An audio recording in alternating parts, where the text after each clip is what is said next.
ओम शांति। श्री कृष्ण अर्जुन से कह कर गए थे कि जब कलयुग का अंत होगा तब मैं कली का अवतार में अवतरित होकर कलयुग का अंत करा एक सत्य धर्म की स्थापना कराऊंगा। और कलयुग की पहचान श्री कृष्ण जी ने इस प्रकार से कराए थे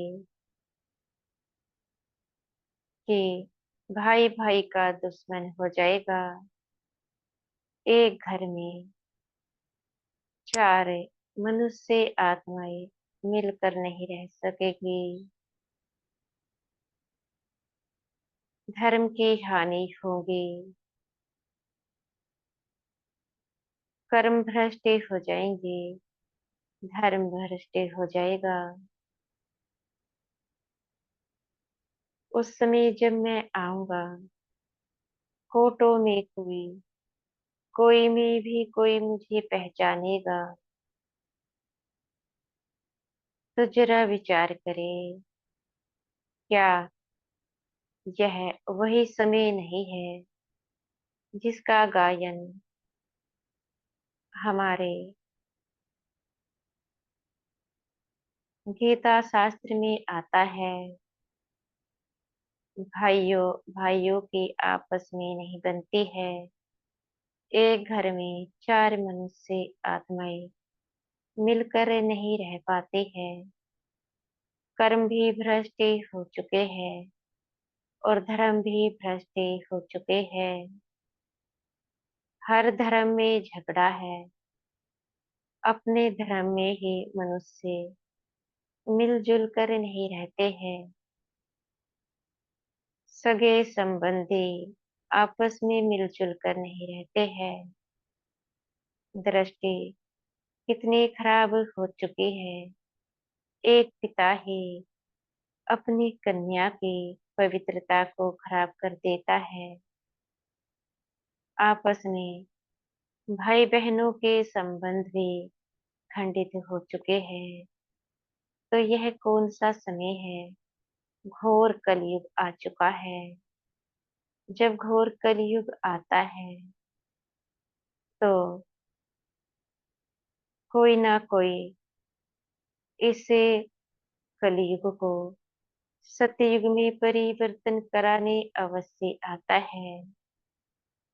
तो इस समय इस कलयुग का परिवर्तन सतयुग में होने जा रहा है। वह भी गीता ज्ञान के द्वारा। परम पिता परमात्मा इस समय इस धरती पर आ चुके हैं और गीता ज्ञान सुनाकर इस कलयुग को सतयुग में परिवर्तन कर रहे हैं। कैसे परिवर्तन होता है? कलयुग में है अपवित्रता, तभी यहाँ पर लड़ाई झगड़े होते रहते हैं। लेकिन जो सतयुगी दुनिया है वो है पवित्र दुनिया। उसमें लड़ाई झगड़े नहीं होते हैं। वह तो है सुख की दुनिया। उस दुनिया में जाने के लिए संस्कारों का परिवर्तन तो करना होता है और संस्कारों का परिवर्तन ही इस समय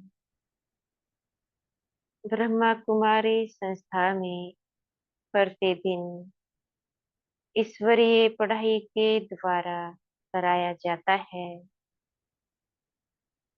इसलिए ईश्वरीय पढ़ाई को पढ़े। ईश्वरीय पढ़ाई को पढ़ने से संस्कारों का परिवर्तन होता है और जो अपने संस्कारों को ईश्वरीय मत से परिवर्तन कर लेते हैं वह नई दुनिया जिसको सतयुग कहा जाता है, उस दुनिया के मालिक बन जाते हैं। अगर सतयुग में जाना है तो एक बार अवश्य यहाँ पर आकर समझे, यहाँ पर कैसे ईश्वर हमें पढ़ाते हैं। अच्छा, ओम शांति।